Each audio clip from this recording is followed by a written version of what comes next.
ہر دور میں خواتین معاشرے کی نصف آبادی رہے ہیں، اور یہ بھی حقیقت ہے کہ ہر دور میں اسی نصف آبادی کے بے شمار مسائل بھی رہے ہیں، بالخصوص حصول تعلیم کا مسئلہ، جبکہ یہ بقول ہر قوم و ملت میں قول فیصل کی حیثیت رکھتا ہے کہ اگر ایک لڑکا تعلیم حاصل کرتا ہے تو علم گھر کے دروازے تک آتا ہے، اور اگر ایک لڑکی تعلیم حاصل کرتی ہے تو علم گھر کے اندر داخل ہوتا ہے۔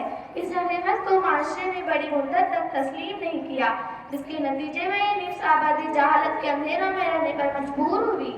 خواتین کے اس مسئلے کو حل کرنے کے لیے کچھ باہمت خواتین آگے آئیں، جن کی پرزور مخالفت ہوئی، لیکن ان مخالفتوں کا انہوں نے ڈٹ کر مقابلہ کرتے ہوئے خواتین کے درس و تدریس کے فرائض انجام دیتے رہے۔ ان کی اسی جدوجہد کے نتیجے میں آج ملک بھر میں کروڑوں لڑکیاں علم کی نعمت سے فیضیاب ہو رہی ہیں۔ خواتین کے حصول علم کی راہیں ہموار کرنے میں کلیدی کردار ادا کرنے والی خواتین میں فاطمہ شیخ کا نام سرفہرست ہے۔ ان کی یوم ولادت کے موقع پر خراج عقیدت پیش کرتے ہوئے اور ان کی شخصیت کا روح اختیار کرتے ہوئے جماعت ہفت الف کی طلباء منفرد انداز میں آج کے بشدت کے فرائض انجام دینے جا رہے ہیں۔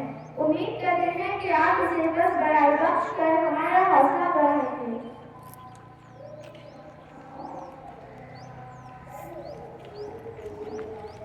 آج کے پیشدست کا آغاز اللہ کے کلام پاک سے ہوگا۔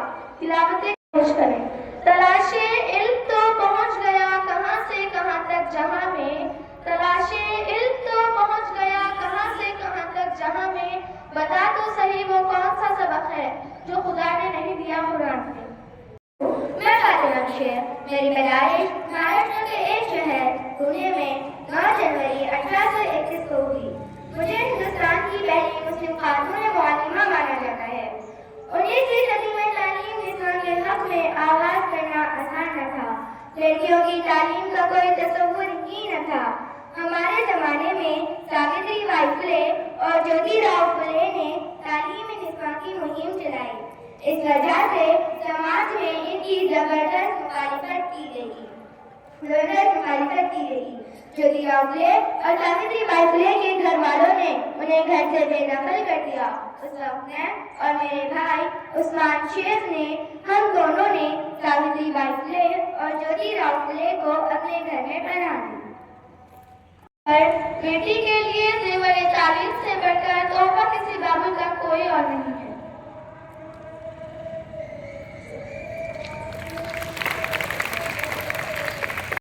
تصویر کائنات کے رنگ، وجود زن سے ہے تصویر کائنات کے رنگ، اسی کے ساتھ سے ہے زندگی کا سوز درد۔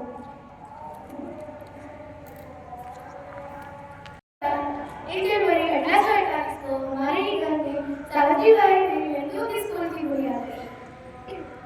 یہ اسکول ہمارے ملک کا پہلا لڑکیوں کا اسکول مانا جاتا تھا۔ میں نے اسکول میں تدریسی کام شروع کر دیے تھے۔ میں بچوں کو گھر سے بلا کر لاتی تھی اور ان کو اسکول میں داخلہ کرواتی تھی۔ میں عثمان شیخ، میں فاطمہ شیخ کا بھائی ہوں۔ میں نے اور میری بہن نے مل کر ساوتری بائی پھلے اور جیوتی راؤ پھلے کو اسکول کھولنے میں جو دشواری آ رہی تھی، اس کو دور کر کے ان دونوں کو اسکول کھولنے میں تعاون کیا۔ میں نے میری بہن فاطمہ شیخ کا ہر قدم پر ساتھ دیا۔ 9 سال کا مدرس کورس مکمل کیا۔ پونا کے کشمیر علاقے میں چھبی داس کے بارے میں مسلم نامی ایک عیسائی خاتون نے اسکول کھولا۔ اس اسکول کا نام نارمل اسکول تھا۔ یہاں پر درس و تدریس سے متعلق کورس پڑھایا جاتا تھا۔ جیوتی راؤ پھلے نے سے ملاقات کر کے میرا اور ساوتری بائی پھلے کا اس کورس میں داخلہ کروایا۔ ہم دونوں نے مل کر اس کورس کو مکمل کیا۔ تاریخ حیات صلی اللہ علیہ وسلم کی ہوئی باتیں، جسے حدیث کہتے ہیں۔ حدیث شریف قریشی التزم پیش کریں گے۔ السلام علیکم ورحمۃ اللہ وبرکاتہ۔ حضرت محمد صلی اللہ علیہ وسلم نے فرمایا، تم اس وقت تک عالم نہیں ہو سکتے جب تک تم علم کے مطابق عمل نہ کرو۔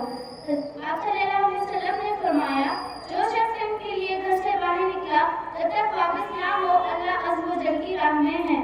آپ صلی اللہ علیہ وسلم نے فرمایا، جو شخص علم کا راستہ اختیار کرے گا تو اللہ تعالیٰ اس کے لیے جنت کا راستہ آسان کر دے گا اور فرشتے طالب علم کی رضا کے لیے اس کے پاؤں کے نیچے